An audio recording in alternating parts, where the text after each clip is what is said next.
सर्व आप्तेसख्यांना मी सांगतो की आज माझा थोडासा मायनर एक ॲक्सिडेंट झालेला आहे आणि त्या ॲक्सिडेंटमध्ये मला थोडंसं कमरेला मार लागलेला आहे आणि ही बातमी फार मोठ्या प्रमाणात व्हायरल झालेली आहे, टी व्हीवर आली आहे.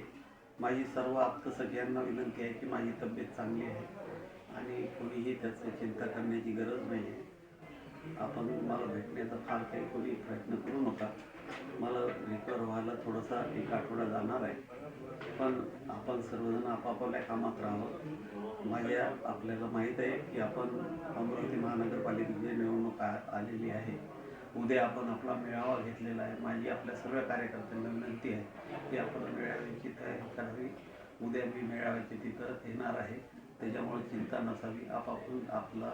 सर्वांनी आपापल्या कामाला लागावं एवढी विनंती करतो. धन्यवाद.